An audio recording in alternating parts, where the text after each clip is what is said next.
ಆದ್ರೆ ಕನ್ನಡ ಮೂವಿಗೆ ಸಪೋರ್ಟ್ ಮಾಡಿ, ಇಲ್ಲ ಬಂದಿರಿ.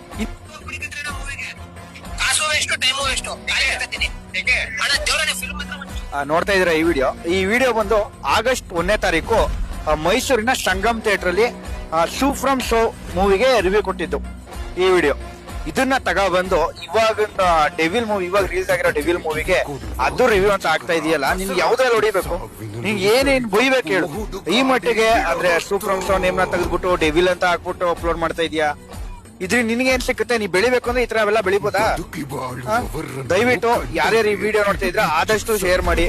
ಆಲ್ಮೋಸ್ಟ್ ಸುಮಾರು ಜನ ಇದೇ ತರ ಮಾಡ್ತಾರೆ. ಅದು ಹಳೆ ಮೂವಿಗಳಿಗೆ ಏನು ಚೆನ್ನಾಗಿಲ್ಲ ಅಂತ ರಿವ್ಯೂ ಕೊಟ್ಟಿರ್ತಾರೆ, ಅದನ್ನೆಲ್ಲ ತಗೊಬಂದು ಕಟ್ ಮಾಡಿ ಅದ್ರ ಮೇಲೆ ಡೆವಿಲ್ ಅಂತ ಹಾಕ್ಬಿಟ್ಟು ಡೆವಿಲ್ ಮೂವಿ ರಿವ್ಯೂ ಅಂದ್ಬಿಟ್ಟು ವೈರಲ್ ಮಾಡ್ತಾವ್ರೆ. ದಯವಿಟ್ಟು ಇದು ನಂಬೇಡಿ.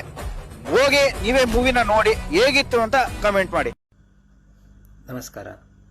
ಸಾಮಾಜಿಕ ಜಾಲತಾಣದಲ್ಲಿ ನನ್ನದೊಂದು ವಿಡಿಯೋ ತುಂಬ ವೈರಲ್ ಆಗ್ತಿದೆ.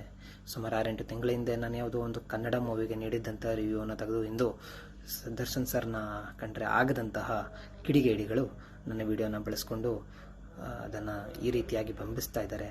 ನಾನು ನಿಜವಾಗ್ಲೂ ಕೂಡ ಇನ್ನೂ ಡೆವಿಲ್ ಮೂವಿಯನ್ನು ನೋಡಿಯೂ ಇಲ್ಲ, ನಾನು ಯಾವುದೇ ರೀತಿಯ ರಿವ್ಯೂವನ್ನು ಡೆವಿಲ್ ಮೂವಿಗೆ ನೀಡಿಯೂ ಇಲ್ಲ. ಅದಕ್ಕಾಗಿ ಸ್ವತಃ ನಾನೇ ಒಂದು ವಿಡಿಯೋನ ಮುಖಾಂತರ ಇದನ್ನು ತಿಳಿಸ್ಬೇಕಾಗಿತ್ತು.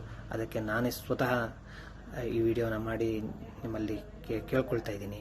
ದರ್ಶನ ಅಭಿಮಾನಿಗಳಲ್ಲಿ ಕೇಳ್ಕೊಳ್ಳೋದೇನೆಂದರೆ, ಯಾವುದೇ ಕಾರಣಕ್ಕೂ ನಾನು ಯಾವುದೇ ರಿವ್ಯೂವನ್ನು ಡೆವಿಲ್ ಮೂವಿಗೆ ನೀಡಿಲ್ಲ. ಅದನ್ನು ಸ್ವತಃ ನಾನೇ ತಿಳಿಸ್ತಾ ಇದ್ದೀನಿ. ಇದು ಸುಮಾರು 6-8 ತಿಂಗಳ ಹಿಂದಿನ ವಿಡಿಯೋ.